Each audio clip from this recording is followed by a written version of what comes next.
And now, it's time for another Dice Tower review with Tom Vasel. Hey folks, today we're taking a look at Caffeine Rush. I will never understand why people pay vast amounts of money for other people to make them fancy cups of coffee, but it obviously is something where I'm in the extreme minority on, and the whole barista and Starbucks and all that is a very popular thing in today's society. This is a speed style game, which makes sense when you're on coffee, and you're going to be playing cards as quickly as you can. Let's see how it works.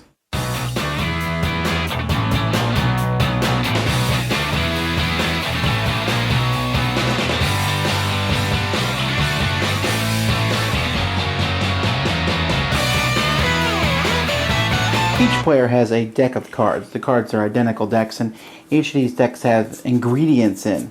And you're going to be using these ingredients. There's also a reference card that shows you what each of these ingredients means when written on the cup, and there's a couple special cards that you only use if you're playing with a variant. Now, in the middle of the table, you're going to have some basically orders that are done. Now, if you're playing two players, you put 4 cards between the 2 players. If you're playing with 3 players, I have 2 between me and someone else, and 2 between me and that player, and they have 2 between them. And if you're playing with teams, you might have cards in the middle. So it depends. There's going to be cards between you and other players. And then when you say go, you're simply going to start flipping cards over and decide whether you're going to add them to an order or whether you're going to set them aside in a pile off to the side. When you set it aside, when you add it to an order, you'll notice that the letters and stuff on the order are very different than the things in the cards. And again, that's why we have this reference card. So here, this one needs 2 coffee. It needs sweetener, and that's it.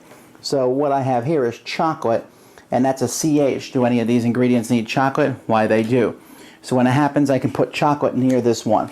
And we keep putting ingredients next to it until someone puts the final ingredient on it. When someone puts the final ingredient on it, they claim that card, and that card will come in front of them as a tip. They then have to replace it with the top card from the order deck. Remember, you can only work on cards that are between you and another player. So you're going to go back and forth on this, going through these ingredients. And eventually you might run out of cards. But when you do take an ingredient, let's say this one here, I'm the one who put the final one on it. I take all these cards and put them in my discard pile, even if they're cards that another player has played. So when I need to reshuffle my deck, I'm going to reshuffle it along with someone else's cards. And then we keep going. You keep going until all the order cards are gone. Whoever has completed the most orders is the winner of the game. The game is speed, and that's going to be this type of game that some people don't like and some people like. And I am kind of usually ambivalent on speed games. Some of them I like and some I don't like. This one I think I'm leaning towards not liking, and I think the main reason is because of this card. Because you have to constantly be checking the different icons with these letters. And so you have C, and you have CH, and you have CR for cream, and the cow and the steer look awfully similar on there. And you're constantly having to look at this card.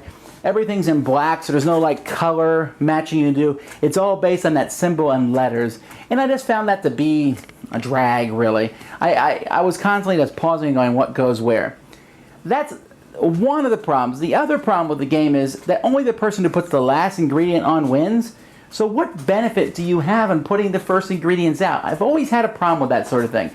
Ooh, I put out the first 4 cards, but I put out the last one. It reminds me back in when role-playing games when one guy would do the final blow and got all the experience. It's the same thing here. What's the benefit of playing cards out early?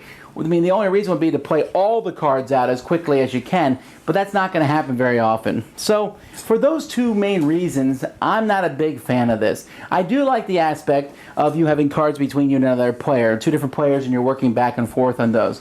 The idea of teams working together also is not bad. There's a bunch of variants in the rulebook. I mean, I think there's like 6 variants. Team play, your opponents get part of the tip for each ingredient card that they have in the pile. That one I would use because then it makes sense to put down stuff first. And in fact, that one I prefer the best. Then there's some drinks are worth more tips than others, and you're not allowed to shuffle other people's cards. There's a lot of different variants in here, so you can probably find the one that you like the best. But again, the game just looks bland, and all the cards are in black and white, and I don't know. I wasn't a really big fan of that as we played. But there are a lot of people who do like this style. They do like this speed, and I've seen people playing it and having a good time. So perhaps you're one of those. If you are, then you're going to enjoy it. This one's just not for me. Dice Tower Judgment, fun for some, but not for me. Thanks so much for watching the Dice Tower videos. Find more great videos and reviews, as well as our top-rated audio podcast at Dicetower.com. You can also find other great shows at Dicetowernetwork.com. I'm Eric Summerer, and you've been watching The Dice Tower.